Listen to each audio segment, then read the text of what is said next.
Salut la team, bienvenue dans cette week overview pour la dernière semaine de mars et la première d'avril. On va attaquer la semaine avec un WOD assez tranquille au poids de corps essentiellement. On va enchaîner 4 petits Tabata. Tabata, 20 secondes de travail, 10 secondes de pause, 8 tours, c'est un grand classique. Vous allez enchaîner un premier Tabata d'abord d'air squat, ensuite de push-up, ensuite d'abmat sit-up, puis de walking lunges, un maximum de répétitions sur chacun de ces 4 blocs de travail. Suite à ça, gros travail au ring, aux anneaux. On va travailler beaucoup le gainage, vous allez voir, on va être en position de support, un petit peu en position de planche aux anneaux. On en a fait pas mal ces derniers temps. Et cette fois-ci, on va bouger sur cette position. On va d'abord aller chercher à cumuler 30 répétitions d'extension du bras sur le côté en gardant un point d'appui fixe devant. Donc vous allez alterner bras droit, bras gauche, 30 répétitions. On pourra éventuellement travailler à 2 pour effectuer nos séries avec un partenaire.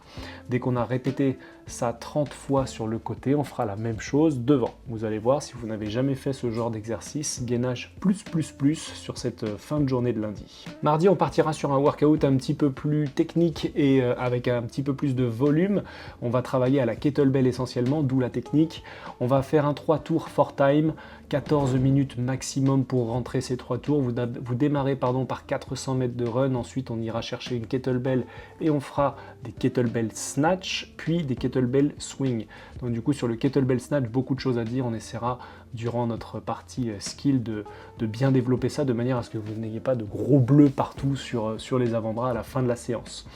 Time de 14 minutes, je l'ai dit, mais sinon on va essayer plutôt de viser les 10 minutes si on est efficace sur son run et si les KB Snatch sont parfaitement maîtrisés. A noter que suite à cette petite séance de mardi, vous allez avoir un petit test, donc on prendra le temps de récupérer de ce petit workout et ensuite test 500 mètres rameur, on s'échauffera un petit peu et ensuite c'est parti, boum, en 2 vagues, 500 mètres rameur, vous allez devoir noter votre temps, ce sera un temps référence à garder et à conserver précieusement au cas où vous auriez de nouveau un retest dans les mois à venir. Évidé mercredi, évidé sur du push press, vous allez avoir le temps, on va s'échauffer correctement les épaules, réviser un petit peu la technique, sur tous les standards, sur l'extension des jambes à la fin du push press. Et ensuite on partira sur un 3-2-2-1-1-1 de manière à pouvoir monter en charge et éventuellement aller égaler ou voire battre un PR sur ce mouvement de push press. Suite à ce petit mouvement évidé, vous allez ensuite avoir un petit renfort essentiellement axé sur la stabilisation d'épaule avec du windmill et un petit peu d'extension de hanche avec du hip extension à la fois en dynamique et en maintien isométrique avec un partenaire sur les bancs. On vous expliquera tout ça le jour J. La journée de jeudi va ressembler un petit peu à la journée de mardi en matière de volume et de skill. Vous allez être sur un volume assez important parce que vous allez démarrer votre workout avec 1000 mètres de rameur et ensuite on partira sur du skill avec 50 toes to bar et ensuite on refera ça mais en mode 500 mètres rameur et 25 toes to bar. Donc effectivement, travail de volume essentiellement sur le rameur et les toes to bar et la technique ce sera sur les toes to bar que ça va se jouer. Time à 14 minutes sur ce workout et comme mardi on va essayer de viser plutôt 10 minutes. Pour ce qui est du petit renfort qui suivra, ce sera essentiellement un renfort corps avec des positions de holo avec éventuellement des flutter kicks et du maintien de holo position. Et la journée de vendredi va se jouer plutôt sur la charge que sur le volume ou la technique. On partira sur 8 tours for time avec 5 box jump en version high si possible et 5 hang power clean. Donc du coup, comme je l'ai dit, là où ça va se jouer c'est sur la charge puisque les hang power clean vont être à 70 kg pour les filles et 100 pour les garçons, éventuellement bien sûr scalé en inter et en beginner, mais du coup c'est essentiellement sur votre capacité à réaliser ce hang power clean à charge lourde et à répétition un petit peu modérée, 5 répétitions, c'est ça qui va se jouer sur ce workout avec un time à 14 minutes et éventuellement une target aux alentours de 10. Avant ça, bien entendu, on aura fait toute une technique sur le hang power clean et vous aurez un petit EMOM de 3 hang power clean par minute de manière à pouvoir à la fois monter en charge et éventuellement même, pourquoi pas, vous challenger et dépasser un petit peu la charge du WOD pour les plus costauds d'entre vous. Notre workout en équipe de 2 samedi, ce sera une pyramide descendante assez classique du CrossFit. On va démarrer par 27 puis 21, 18, 15, 12, 9, 6. Ça, ce sera pour des chest to bar à partager avec son partenaire. Et sur l'autre mouvement, on multiplie l'intégralité par 2. Donc ça va partir sur du 54, 42, 36, etc. jusqu'à 12. Et vous allez être sur des thrusters. Mais thrusters à charge légère. Vous allez être 30 kg les garçons, 20 les filles, et bien sûr en scale, intermédiaire et beginner, vous aurez des charges légèrement plus adaptées, voire du volume un petit peu moins important en éliminant la série des 27 et des 54 notamment.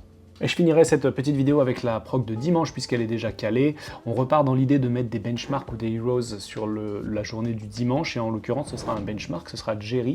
Vous pourrez regarder un petit peu ce que c'est, vous pouvez préparer vos chaussures de run.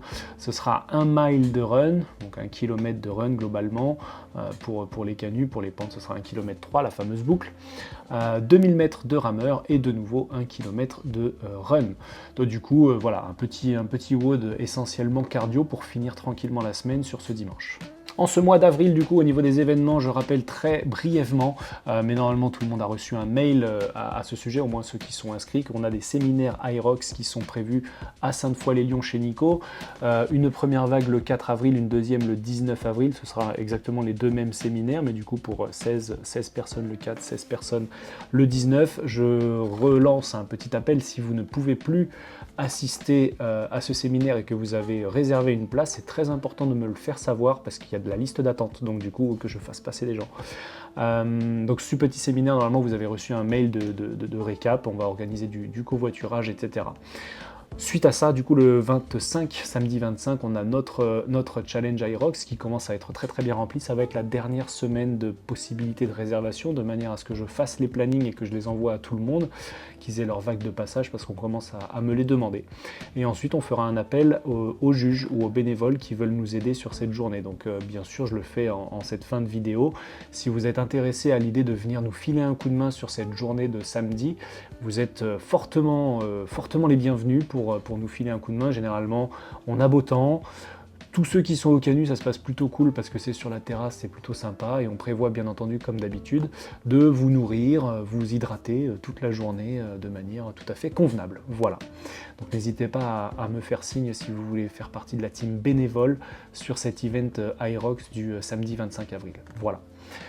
On espère que vous allez pouvoir organiser votre semaine comme vous l'entendez, et on vous retrouve plein de motivation sur le floor des pentes et des canuts. Ciao la team!